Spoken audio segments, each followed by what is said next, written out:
యోబు 37వ అధ్యాయం. దీన్ని బట్టి నా హృదయం వణుకుతున్నది, దాని నోటి నుండి అది కదిలిపోతున్నది. దేవుని స్వరగర్జనం వినండి, ఆయన నోటి నుండి వెలువడే శబ్దం వినండి. ఆకాశ వైశాల్యమంతటి కింద ఆయన దాన్ని వినిపిస్తాడు. భూమి కొనల దాకా తన మెరుపును పంపిస్తాడు. దాని తరువాత గొప్ప స్వరం గర్జిస్తుంది. ఆయన తన గంభీరమైన స్వరంతో సింహనాదం చేస్తాడు. ఆయన ధ్వని వినబడేటప్పుడు ఆయన మెరుపును అడ్డగించడు. దేవుడు ఆశ్చర్యంగా ఉరుము ధ్వని చేస్తాడు. మనం గ్రహించలేని గొప్ప కార్యాలు ఆయన చేస్తాడు. నువ్వు భూమి మీద పడమని మంచుకు, వర్షానికి, జడివానకు ఆయన ఆజ్ఞ ఇస్తున్నాడు. మనుషులందరూ ఆయన సృష్టి కార్యాన్ని తెలుసుకునేలా ఆయన ప్రతి మనిషి చేతిని బిగించి ముద్ర వేశాడు.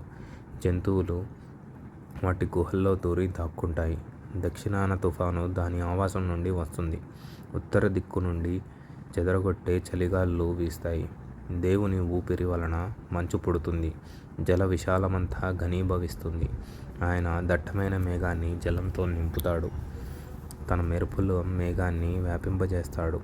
ఆయన పంపించగా మనుషులకు నివాసయోగమైన భూగోళం మీద మెరుపులు, మేఘాలు సంచారం చేస్తాయి. ఆయన వాటికి ఆజ్ఞాపించేది అంతా అవి నెరవేరుస్తాయి. ఇదంతా ఆయన శిక్ష కోసం గానీ, తన భూలోకం కోసం గానీ, కృపాభరితమైన నమ్మకత్వం కోసం గానీ నెరవేరుస్తాడు. దేవుని అద్భుత క్రియలను ఆలోచించడం. యోబు, ఈ మాటలు ఆలకించు. మౌనం వహించి దేవుని అద్భుత క్రియలను ఆలోచించు. దేవుడు తన మేఘం మెరుపు ప్రకాశించాలని ఎలా తీర్మానం చేస్తాడో నీకు తెలుసా? మేఘాలను తెలియజేయడం పరిపూర్ణ జ్ఞానం గలవాడి మహాకార్యమని నీకు తెలుసా? దక్షిణపు గాలి వీయడం వలన ఉక్కు పోసేటప్పుడు నీ బట్టలు ఎలా వెచ్చబడ్డాయో నీకు తెలుసా? ఉక్కపోసేటప్పుడు నీ బట్టలు ఎలా వెచ్చబడ్డాయో నీకు తెలుసా?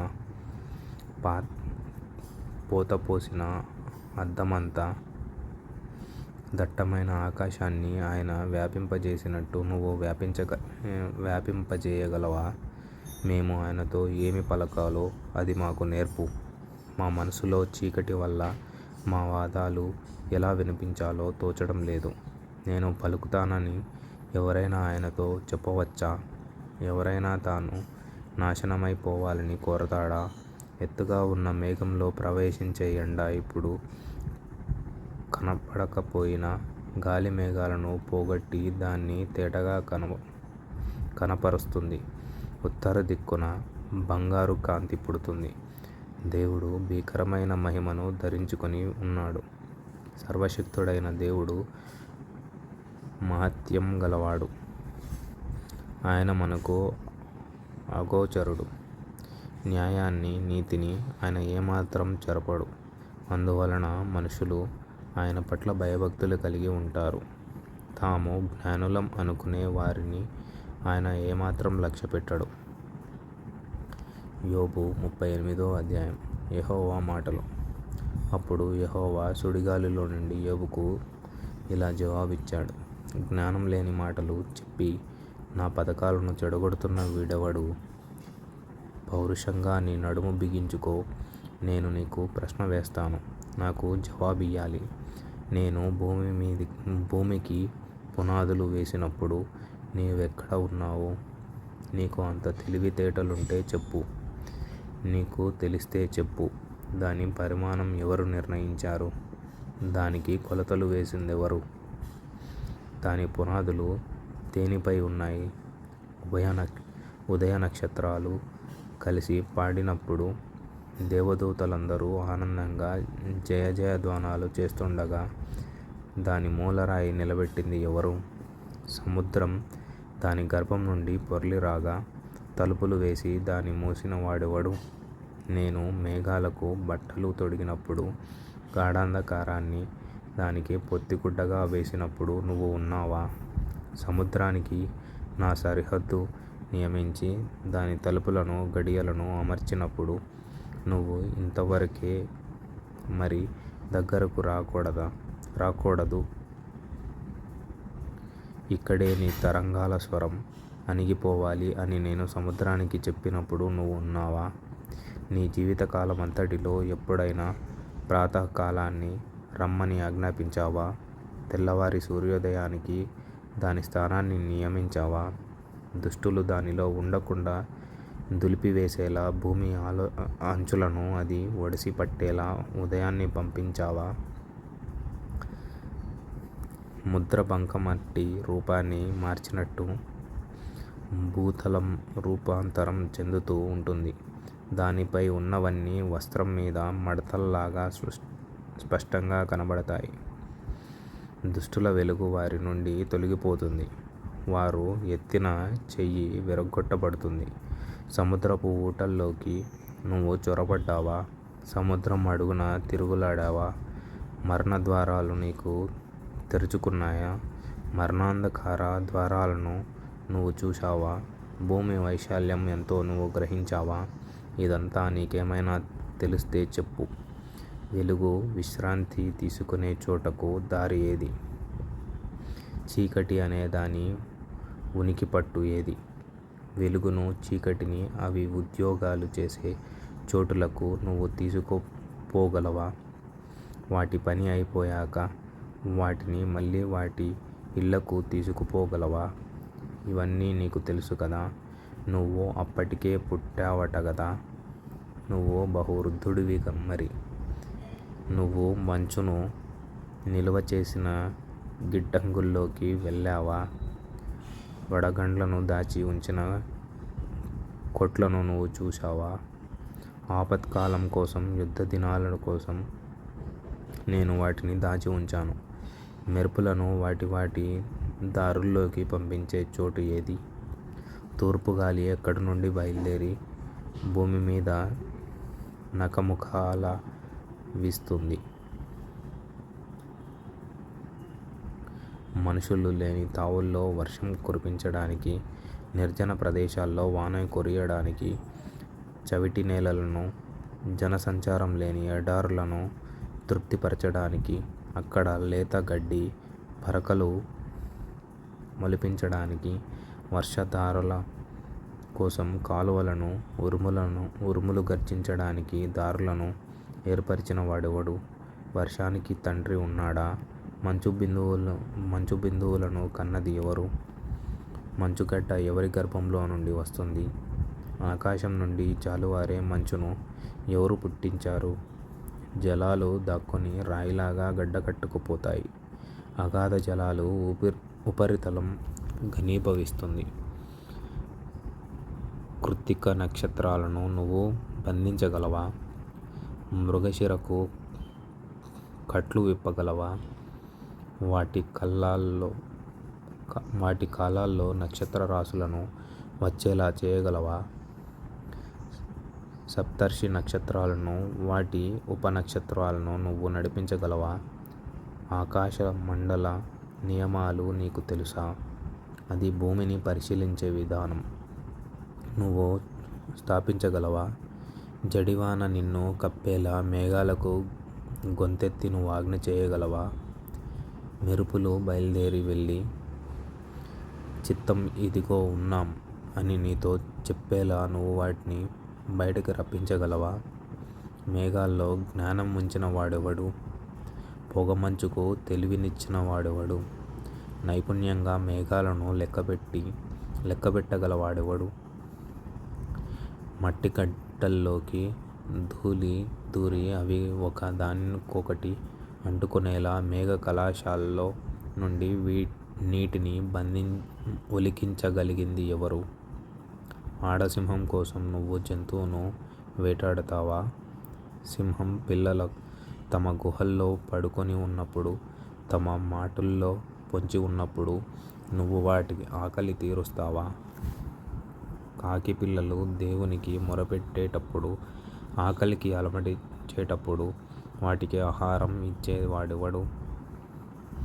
యోబు 39వ అధ్యాయం. అడవిలోని కొండ మేఘలు ఈనే కాలం నీకు తెలుసా? లేళ్ళు పిల్లలు పెట్టే కాలం నువ్వు గ్రహించగలవా? అవి కడుపుతో ఉండే నెలలెన్నో నువ్వు లెక్క పెట్టగలవా? అవి ఈనే కాలం తెలుసా? అవి వంగి తన పిల్లలను కంటాయి. వాటి పురిటి నొప్పులు తీరుతాయి. వాటి పిల్లలు పుష్టిగా పర్రల్లో పెరుగుతాయి. అవి తల్లులను విడిచిపెట్టిపోయి మళ్ళీ వాటి దగ్గరకు తిరిగి రావు. అవి గాడిదను స్వేచ్ఛగా పోనిచ్చిన వాడెవడు? అడవి గాడిదను స్వేచ్ఛగా పోనిచ్చిన వాడెవడు? కంతులు వేసే గాడిద కట్లు విప్పిన వాడెవడు? నేను అడవిని దానికి ఇల్లుగాను, ఉప్పు పర్రను దానికి నివాస స్థలంగాను నియమించాను.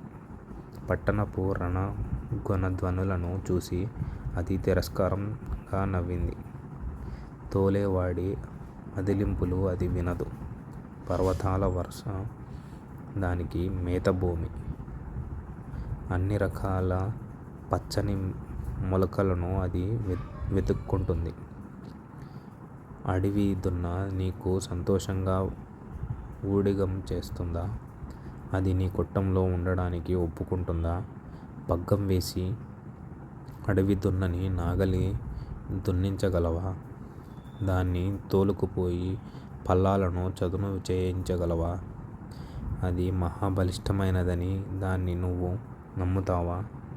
చెయ్యమని దానికి నీ పని అప్పగిస్తావా? ఇది నీ ధాన్యాన్ని ఇంటికి తెస్తుందని దానిపై ఆధారపడతావా? కళ్ళంలో ఉన్న ధాన్యాన్ని అది పోగు చేస్తుందని నమ్ముతావా? నిప్పుకోడి గర్వంగా రెక్కలు ఆడిస్తుంది, కానీ అవి ప్రేమపూర్వకమైన రెక్కల ఈకలా? లేదు సుమా. అది దాని గుడ్లు నేలపై పెడుతుంది. ఇసుకే వాటిని పొదుగుతుంది.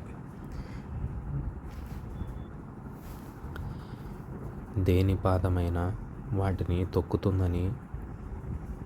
అయినా అడవి జంతువు ఏదైనా వాటిని చితక కొడుతుందేమోనని అయినా అది మర్చిపోతుంది. తన పిల్లలు తనవి కానట్టు వాటి పట్ల అది కఠినంగా ఉంటుంది. దాని కష్టం వ్యర్థమైపోయినా దానికి చింత లేదు. దేవుడు దాన్ని తెలివిలేనిదిగా చేశాడు. ఆయన దానికి వివేచనాశక్తి ఇవ్వలేదు. అది వడిగా పరిగెత్తితే గుర్రాన్ని, దానిపై స్వారీ చేసేవాణ్ణి చూసి హేళనగా నవ్వుతుంది. గుర్రానికి నువ్వు బలం ఇచ్చావా? జూలు వెంట్రుకలతో దాని మెడను నువ్వేం కప్పావా? మిడతల వలె అది కదం తొక్కేలా చేశావా? దాని సకిలింపు ధ్వని భీకరం. అది కాలు దువ్వి తన బలాన్ని బట్టి రేగిపోతుంది. అది ఆయుధాలను ఎదుర్కోవడానికి ముందుకు దూకుతుంది. అది భయాన్ని వెక్కిరిస్తుంది. హడలిపోదు. కత్తిని చూసి వెనక్కు తగ్గదు. దాని వీపుపై అంబుల పొది, తలతలలాడే ఈటెలు, బల్లెలు గలగలలాడినప్పుడు పట్టరాని కోపంతో అది పరుగులు పెడుతుంది. అది భేరీనాదం విని ఉరకలు వేస్తుంది.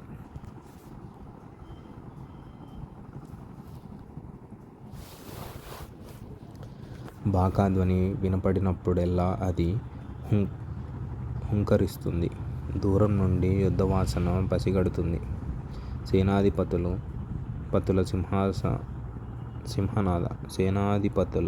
సింహనాదాలను, కథనఘోషను వింటుంది. డేగ నీ జ్ఞానం చేతనే ఎగురుతుందా? అది నీ ఆజ్ఞ వలననే తన రెక్కలు దక్షిణ దిక్కుకు చాస్తుందా?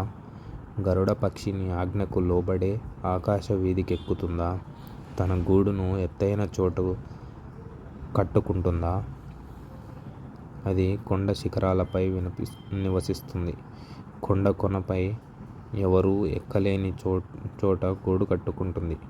అక్కడ నుండి తను ఎరను వెతుకుతుంది. దాని కళ్ళు దాన్ని దూరం నుండి కనిపెడతాయి. దాని పిల్లలు రక్తం తాగుతాయి. హతులైన వారు ఎక్కడ ఉంటారో అక్కడే అది ఉంటుంది. యోబు 40వ అధ్యాయం. యెహోవా యోబుకు ఇలా జవాబిచ్చాడు.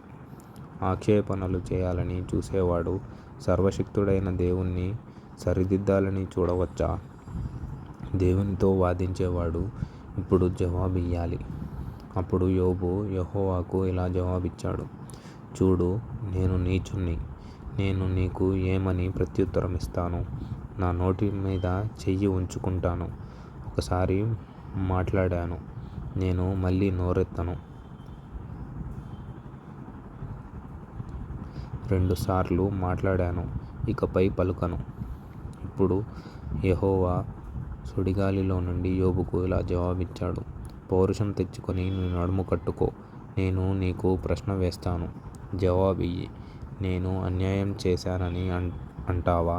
నిర్దోషివని నువ్వు తీర్పు పొందడం కోసం నా మీద అపరాధం మోపుతావా? దేవునికి ఉన్న బాహుబలం నీకు ఉందా? ఆయన ఉరుము ధ్వనిలాంటి స్వరంతో నువ్వు గర్జించగలవా? ఆడంబర మహత్యాలతో నిన్ను నువ్వు అలంకరించుకో. గౌరవ ప్రభావాలు ధరించుకో. నీ ఆగ్రహాన్ని నలుదెసలా విసిరివేయి. గర్విష్ఠులందరినీ చూసి వారిని కూలగొట్టు. గర్విష్ఠులైన వారిని చూసి వారిని అణగదొక్కు. దుష్టులు ఎక్కడుంటే అక్కడ వారిని అణిచివేయి. కనపడకుండా వారినందరినీ బూడిదలో పాతిపెట్టు.